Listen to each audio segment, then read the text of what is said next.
योगी आदित्यनाथ के उत्तर प्रदेश में 24 दिन में 12 मर्डर और 24 घंटे में 4 मर्डर हो चुके हैं। पुलिस पर सवाल उठ रहे हैं, सरकार पर सवाल उठ रहे हैं। 24 दिन के अंदर 12 हत्याओं के बाद प्रतापगढ़ पुलिस पर सवाल उठना लाजमी है, क्योंकि इसी साल जनपद में 3 नए थाने मिले हैं। आधा दर्जन पुलिस चौकियां और दर्जनों से अधिक पुलिस बूथ बनाए गए हैं। फिर भी पुलिस का खौफ अपराधियों में नहीं रह गया है। सिर्फ 24 घंटे में ही 4 हत्याएं हुई है, लेकिन अपराधी पुलिस के गिरफ्त से दूर है। उत्तर प्रदेश के प्रतापगढ़ में अपराधी बेखौफ हो गए हैं। पिछले 24 दिन के अंदर 12 लोगों की हत्या हो चुकी है, लेकिन अभी तक किसी का खुलासा नहीं हुआ। पिछले 24 घंटे में प्रतापगढ़ में 4 हत्याएं हुई। प्रतापगढ़ जिले में बेखौफ अपराधी बेलगाम हो गए हैं, तो वहीं खुलासा करने में प्रतापगढ़ की पुलिस हाफ रही है। प्रतापगढ़ के पुलिस अधीक्षक सतपाल अंतिल को जिले के कमान संभालने करीब 2 साल हो गए हैं, लेकिन लगता है कि एसपी की पकड़ अपराधियों पर ढीली हो गई है। ताजा मामला आज पट्टी कोतवाली के कठाव गांव का है, जहां पर 50 मीटर दूर 20 वर्षीय युवती कल्पना सिंह की गोली मारकर हत्या कर दी गई। भोर में लगभग 4 बजे हुई हत्या की सूचना पर पुलिस सुबह 7 बजे पहुंची। मौके पर तमंचा, कारतूस व मास्क पाया गया। युवती की शादी जून माह में होनी थी। हत्या के कारणों का अभी तक पता नहीं चल सका। मौके पर जुटी भारी भीड़ ने पुलिस के देर से आने का विरोध भी किया। कल्पना की हत्या से कुछ घंटे पहले एक और हत्या हुई थी। जिले में थानेदार इतने बेलगाम हो गए हैं कि हत्या के मामले में भी पुलिस अधीक्षक को दखल देना पड़ता है, उसके बाद मुकदमा दर्ज होता है।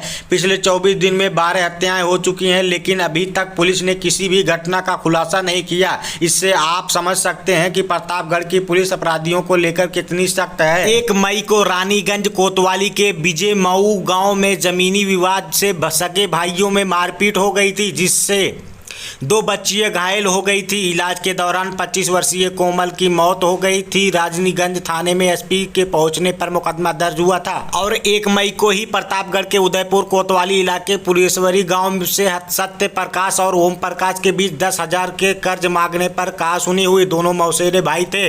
ओम प्रकाश ने सत्य प्रकाश की गोली मारकर हत्या कर दी। और 4 मई को थाना संग्रामगढ़ के नूरपुर गांव में 10 वर्षीय बेटी के साथ 40 वर्षीय महिला मालती देवी जा रही थी, तभी बेखौफ दबंगों ने चाकुओं से गोद कर हत्या कर दी। 6 मई को कुंडा के राजन गांव के समीप संदिग्ध परिस्थितियों में कूड़े घर के पास नर कंकाल मिला था, जिसमें शरीर से धड़ अलग था। उसके साथ ही ट्रैक सूट भी मिला था। पुलिस डीएनए टेस्ट करवाकर जाँच की बात ही कर रही है। 11 मई को कोतवाली लीलापुर के मोहनगंज देसी शराब के ठेके से पीछे मूंगफली के ठेला लगाने वाले शिव शंकर सिंह के पीट कर हत्या कर दी गई। पुलिस ने कुछ लोगों को गिरफ्तार कर हत्या का खुलासा किया था, लेकिन उनके परिजनों उनके निर्दोष बता रहे हैं। 15 मई को नगर कोतवाली के मऊहार गांव में एक कारपेंटर की सरेआम गोली मारकर हत्या कर दी गई थी। पुलिस ने खाना पूर्ति के नाम पर मुकदमा दर्ज कर लिया। अभी तक कोई गिरफ्तारी नहीं हुई। 14 मई को बागराय कोतवाली के गौरडीहा गांव में खेत की रखवाली करते किसान की धारदार हथियार से हत्या कर दी गई। किसान रामजीवन सरोज की गला रेत कर हत्या कर दी गई। 22 मई को जेठवार कोतवाली में जमीन विवाद मामले में पिता की हत्या कर दी गई थी। छोटी बेटी ने आरोप लगाया कि बड़ी बहन के पति और बेटों ने रामाकांत की हत्या कर दी। जेठवार कोतवाली में मुकदमा भी दर्ज किया गया है। अंतु थाना के सेतापुर गांव में रास्ते के विवाद में कुल्हाड़ी से काटकर कमला विश्वकर्मा की हत्या कर दी गई। 22 मई को मनिकपुर थाना के करेंट गांव में मोबाइल के विवाद में कौशाम्बी जिले के युवकों ने विकास पटेल नामक युवक की पीट कर हत्या कर दी। पुलिस ने अज्ञात के खिलाफ मुकदमा पंजीकृत किया था। 23 मई को सांगीपुर के जूही सुकुलपुर गांव में भी भाई ने भाई की चाकू से गोद कर हत्या कर दी। खुद को पुलिस के हवाले कर दिया। चाचा की तहरीर पर पुलिस ने मुकदमा दर्ज कर आरोपी को जेल भेज दिया। आज 24 मई की तड़के कल्पना सिंह की हत्या कर दी गई। 24 दिन के अंदर 12 हत्याओं के बाद जनपद पुलिस पर सवाल उठना लाजमी है, क्योंकि इसी वर्ष जनपद में 3 नए थाने मिले, आधा दर्जन पुलिस चौकियां और दर्जनों से अधिक पुलिस बूथ बनाए गए। फिर भी पुलिस के खौफ अपराधियों में नहीं रहा।